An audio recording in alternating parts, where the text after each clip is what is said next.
مش هنخرج من هنا يا هانس.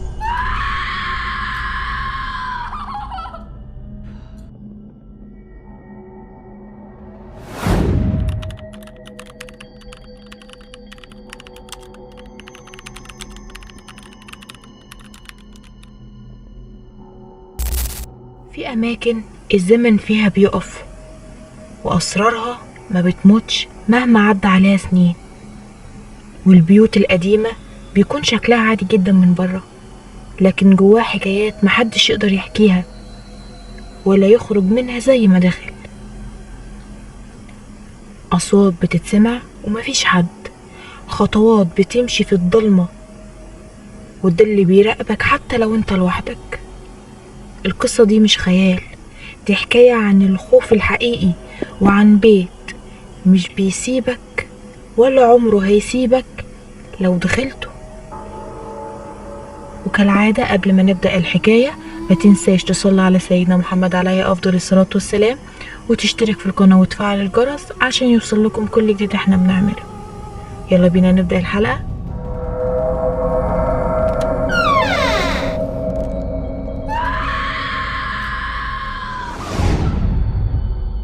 أنا مديحة، طول حياتي وأنا شايلة حاجة جوايا، حاجة ما بتسيبنيش، حاجة كل ما أقفل عيني بترجعلي.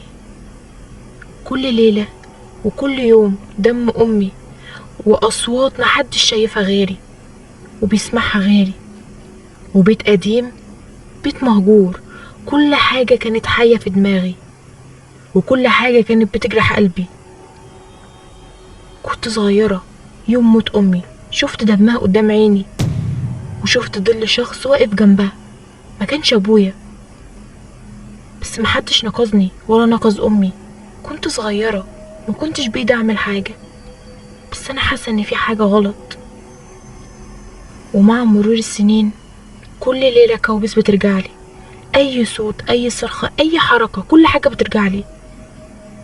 كنت بحاول أنسى لكن الذكريات مسابتنيش، لحد ما قررت إن أنا أرجع أواجه كل حاجة حصلت لي، ولازم أعرف الحقيقة قبل ما أتجنن.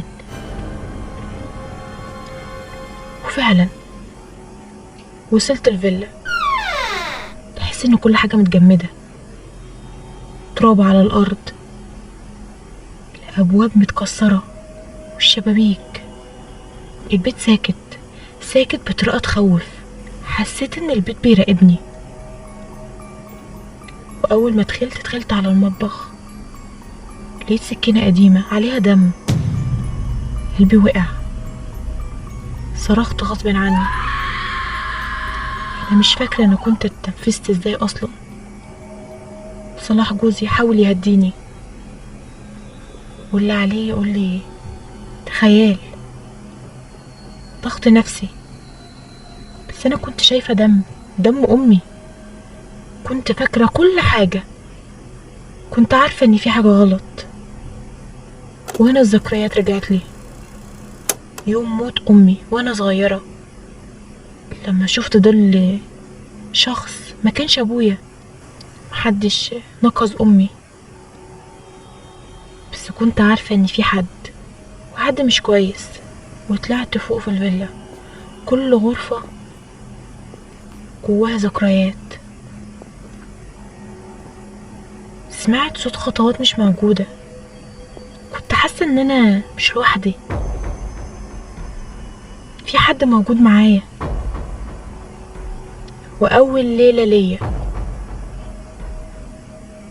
نص الليل كنت بسمع أصوات خطوات، أنين، صراخ، ضحك، أحيانا إني بحس بصوت أمي بس جوا دماغي. كنت قادرة أحس بالرعب بكل زاوية في البيت. وبنتي الصغيرة نادية بدأت تتكلم مع واحدة وهمية وقالت لي دي صاحبتي يا ماما. أنا ما كنتش عارفة أتصرف، أنا انصدمت، كل حاجة مش طبيعية، بس أنا كنت بركز على أي حركة صغيرة في البيت. حسيت ان في ظل بيتحرك. كنت بحس كأنه محاصرني، وهو برضك متحاصر في البيت مش قادر يهرب. وعدت ايام وانا كنت منهارة انهيار فظيع. كل حاجة في البيت كانت بتحاول تخوفني. وصلاح للأسف جاب لي دكتور نفسي اسمه دكتور كمال. هو قال لي: مديحة، احنا شايفين ان انت عندك انفصام وشعور بالذنب. بس انا ما كنتش مصدقة كلام الدكتور. انا كنت عارفة ان انا مش مجنونة، انا فاكرة كل حاجة لانه حصل قدامي. بس للأسف صلاح بدأ يشك. قال لي: على فكرة في حد بيحاول ان هو يجننك. وانا كنت بحاول فعلا افهم. مش عارفة ايه اللي جه في دماغي يخليني اقعد كده مع نفسي افكر، اعصر دماغي اكتر وافتكر اللي فات. وفعلا الشخص اللي كان جنب جثة امي هو ما كانش واضح، ما كنتش فاكرة ملامحه، بس كان في خاتم لابسه مميز. انا قلت يمكن في حد طمعان في الميراث، وحسيت ان دماغي هتنفجر. اصوات على هلاوس، دماغي هتنفجر من كتر التفكير.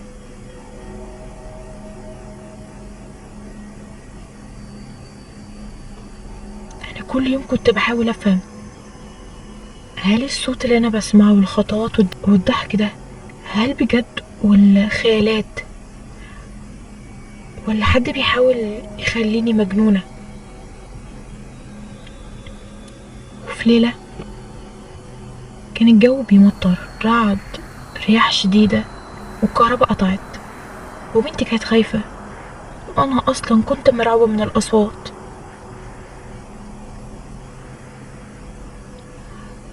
انا فجأة شفت ظل واحد جوه الفيلا، كان بيحاول يخنقني. انا هنا افتكرت كل حاجة، كل تفصيلة في يوم موت امي. انا كنت عارفة ان اللي خانقني ده هو اللي قاتل امي. انا هنا صرخت، واللي كان عليا: انت قتلت امي، انت قتلت امي.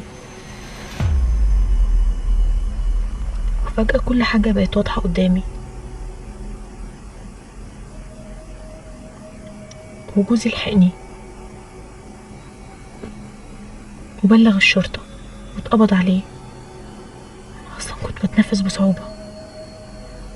اخيرا الاصوات راحت، الحقيقة ظهرت.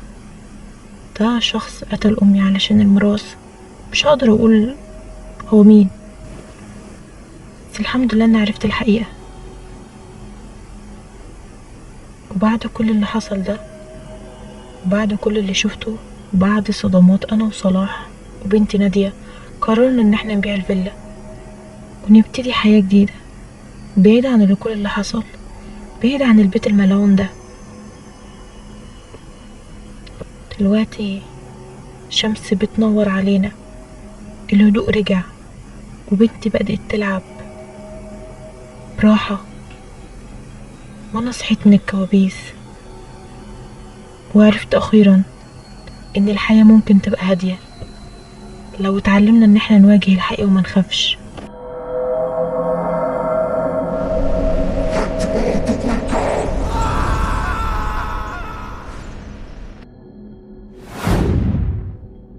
وهنا هنكون وصلنا لنهاية حلقتنا.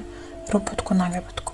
ما تنساش اللايك الجميل والتعليقك الأحلى، وتصلوا على سيدنا محمد عليه أفضل الصلاة والسلام في التعليقات. وأهم حاجة تفعل الجرس عشان يوصل لكم كل جديد احنا بنعمله. أشوفكم على خير في حلقة جديدة، حلقات العتمة بعد منتصف الليل.